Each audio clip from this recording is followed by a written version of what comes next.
So guys, bumili kasi ako sa Shopee nung 11/11 and then kasi na-curious ako dito, nakita ko kasi siya, nagpop up lang siya sa Shopee ko and mahilig kasi ako sa noodles or pasta, basta mga ganun, mga mahabang pagkain. Tapos nakita ko, healthy siya. Kaya napabili talaga ako. Tapos nung 11/11 kasi 121 pesos siya, tapos free shipping pa siya. Ngayon yata 135 yung 5, pero pag isa 35 pesos. Ayan, tapos dito ko siya nabili. Ayan, lalagay ko. Ayan, ito yung shop. Tapos ito yung product. Ayan, so ito, meron siyang 5 flavor. Purple potato, regional, carrot, spinach, at saka, ano ba to? Buckwheat? Yan. Hindi ko naman kayang pagsabay-sabayin yan. Naintriga ako, hindi ko kasi alam kung may lasa na ba tong noodles na to. Kapag niluto ko, o kailangan ko pa siyang lagyan. So, para pareho natin tikman.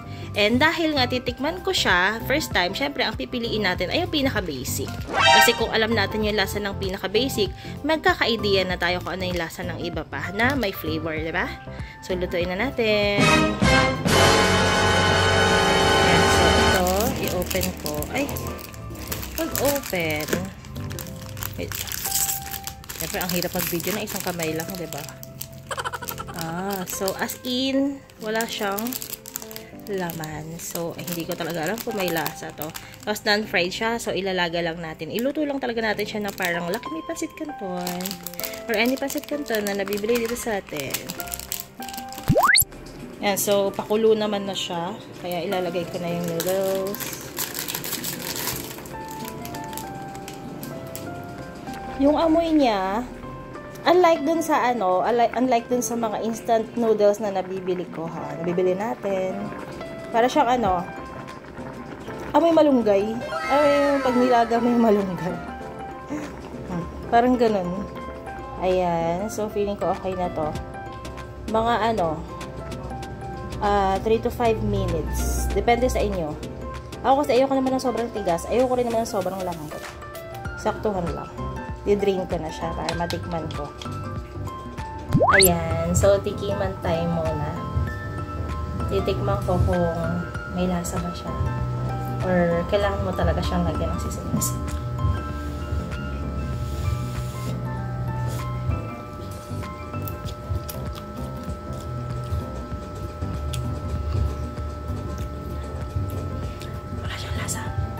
Pero siguro dahil wala naman siyang flavor. Dahil siguro ito yung original.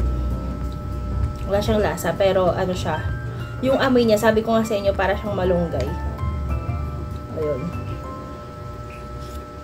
Init. Ayun. Hindi siya, unlike dun sa mga instant na nabibili natin. Di ba minsan yun, parang lasang-lasa mo yung commercial na noodles. Minsan nga parang may lasang plastic pa. Ito, siya, malambot na, paano ba explain? Basta malambot siya, tapos,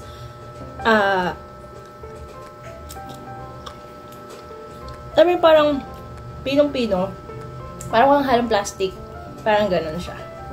Ganun. Tapos, lalagyan ko na lang ng, guys, ng seasonings para magkalasa naman.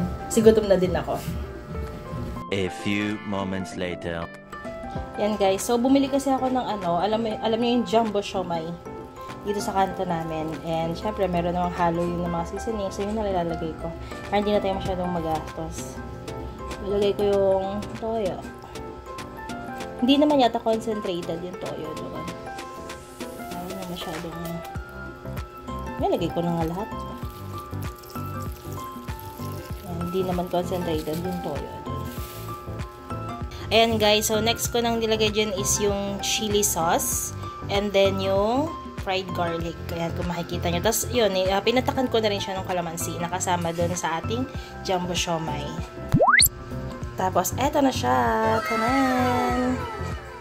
So, titikman ko na. Hahaluin ko na guys kasi baka matuyo pa. Ayan, so titikman ko naman yung nahalo ko na. Okay.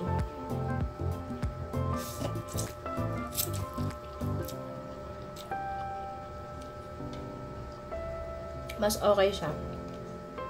Lagyan mo na lang din ng salt and pepper kung gusto mo pang mas may lasa. Akin okay na. Hindi mo ako masyadong mahilig sa super alat.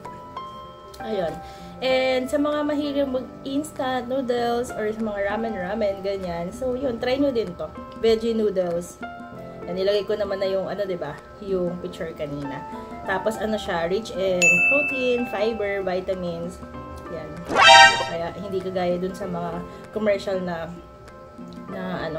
instant. Ito kasi made of vegetables.